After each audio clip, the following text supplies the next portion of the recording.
rejoint tout de suite notre envoyé spécial, Karim Baldé, où vous suivez pour nous le match qui est toujours en cours, Mali-Guinée équatoriale. Bonsoir Nidia, effectivement les Aigles n'arrivent pas à trouver la faille, toujours 0-0 entre le Mali et la Guinée équatoriale, alors que nous sommes dans les toutes dernières secondes du temps réglementaire. On risque donc de voir des prolongations, ce qui est déjà une première surprise, tant les Maliens semblaient favoris au départ de cette rencontre qui se déroule à Limbé, et la Guinée équatoriale qui, elle, continue de surprendre et de réaliser un beau parcours. Donc le suspense est toujours à son comble. Et puis l'autre match du jour, Côte d'Ivoire-Égypte. Vous l'avez suivi pour nous au stade Japoma de Douala, match qui s'est soldé par la défaite des éléphants.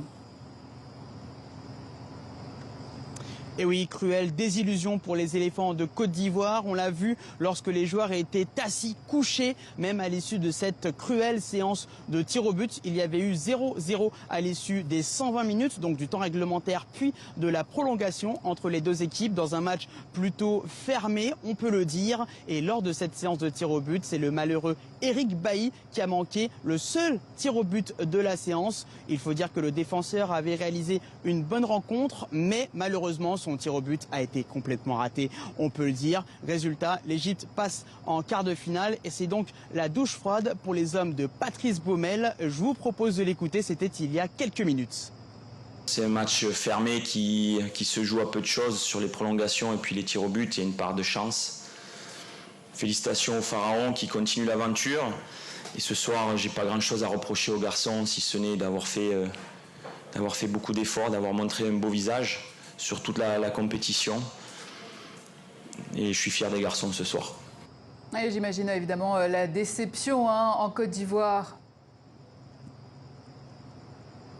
Et oui, effectivement, car cette équipe nourrissait de grandes ambitions et même si elle se cachait un petit peu, on voyait qu'elle était l'une des meilleures formations de la compétition, portée par une belle attaque. Et là, ça a été la douche froide, notamment en Côte d'Ivoire et à Abidjan, dans l'une des plus grandes fan zones du pays, où était pour nous Cléophas Mossala. Il a recueilli les réactions des supporters forcément déçus de cette issue.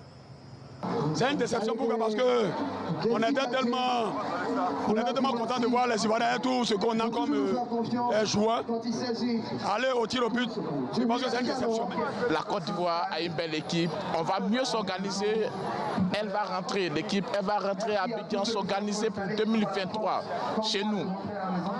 Et je pense que ça sera la totale. Nous sommes découragés, mais on n'a pas démérité.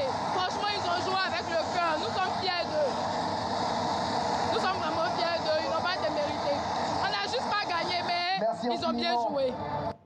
Voilà, et en revanche, les Égyptiens, Karim, ont fait forte impression. Ils ont sorti le grand jeu. Effectivement, l'Égypte qui nourrissait quelques doutes à l'issue de la phase de poule s'est transcendée, notamment en étant meilleure tactiquement que cette équipe de Côte d'Ivoire. Il faut être honnête, l'Égypte s'est procuré les meilleures occasions tout au long de la rencontre, même si ils n'ont pas réussi à marquer le but. Et puis, comble du bonheur pour les Pharaons, c'est leur star Mohamed Salah qui a marqué le tir au but décisif. La star de Liverpool répond présent dans les grands moments depuis le début de cette compétition. Écoutez l'analyse de Carlos Queiroz, c'est le sélectionneur de l'Égypte. La clé du succès était la discipline d'équipe, la bonne organisation pendant tout le match. On était concentrés à tout instant. Je pense qu'au final, la meilleure équipe sur le terrain a été récompensée au tir au but. Et Karim, est-ce qu'on peut faire un point avec vous sur le tableau complet des quarts de finale ?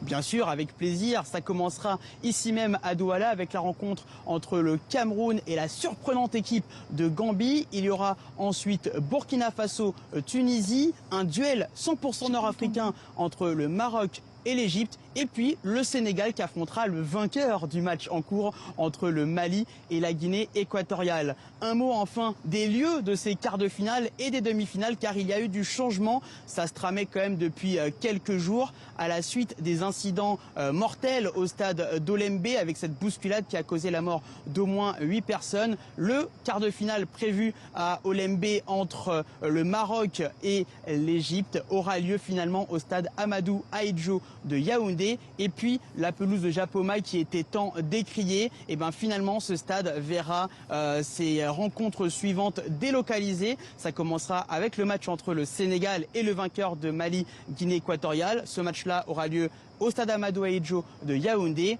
Et puis ensuite, la demi-finale qui était prévue ici dans quelques jours sera également dans ce même stade Ahidjo de Yaoundé. C'est quand même un camouflet pour le stade de la capitale économique du Cameroun, vu les investissements qui avaient été réalisés pour ce stade à l'occasion de cette Coupe d'Afrique des Nations.